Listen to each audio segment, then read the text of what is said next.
Shalom Ubracha, nous commençons aujourd'hui la 5e Mishnah du 8e Perek, Mishnah. La Mishnah nous rapporte une marloquette concernant la Havdalah. Bet Shammai nous disent, voici l'ordre de la Havdalah. Ner, la lumière, Boré Meoré Haesh, Mazon, c'est-à-dire la nourriture, le Birkat Hamazon, Bessamim, pour les parfums, Boré Miné Bessamim, et la Havdalah, la bracha de la Havdalah. De quel cas il s'agit, puisqu'on parle ici du Birkat Hamazon? Le Barthénoura nous explique ce qui est marqué dans la Gemara. Il s'agit de quelqu'un qui mange Shabbat après-midi et il prolonge sa Seuda Shlishit dans la nuit. Il n'a pas encore terminé son repas, que c'est déjà la sortie de Shabbat, et il n'a qu'un seul verre de vin.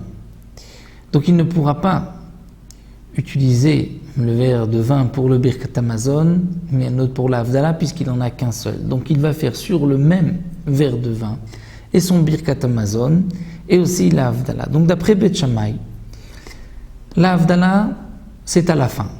Pourquoi la Havdalah à la fin? Puisqu'il vaut mieux faire tarder la sortie de Shabbat, pour ne pas montrer que Shabbat est un poids pour nous. Donc la marloquette, comme nous allons le voir entre Bet Shammai et Bet Hillel, c'est concernant l'ordre de Ner, de la bougie, de la Havdalah et Bessamim et les parfums. Bet Shammai pense qu'on commence par le Ner, ensuite le Birkat Hamazon, ensuite les Bessamim et après la Havdalah. Et Bet Hillel nous disent non.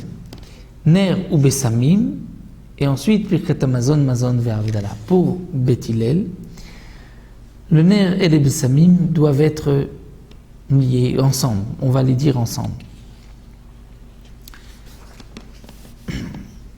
Étant donné que ces berachot ne dépendent pas vraiment de la Havdalah, ne sont pas liés à la Havdalah, donc on n'est pas obligé de les dire à la fin, puisque même si on commence par ces deux berachot, on ne montre pas que Shabbat est pour nous un poids, on ne veut pas s'en débarrasser.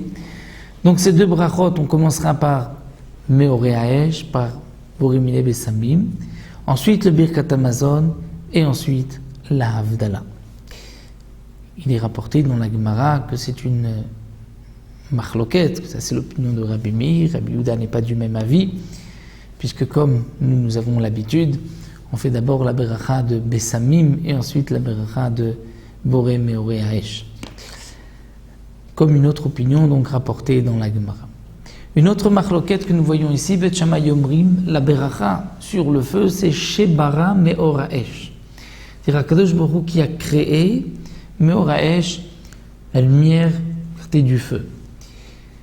Pour Bet Shammai, on dira Shebara, il a créé non pas Boré, puisque Boré pour Bet Shammai c'est un futur. Shebara c'est un passé.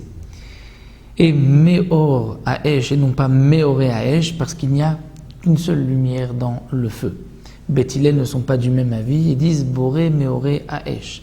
On dira Boré, puisque Boré c'est aussi un passé, et Meoré, Haesh, puisqu'il y a plusieurs couleurs dans la flamme, c'est pour cela qu'on dira au pluriel Meoré, Haesh, les lumières du feu.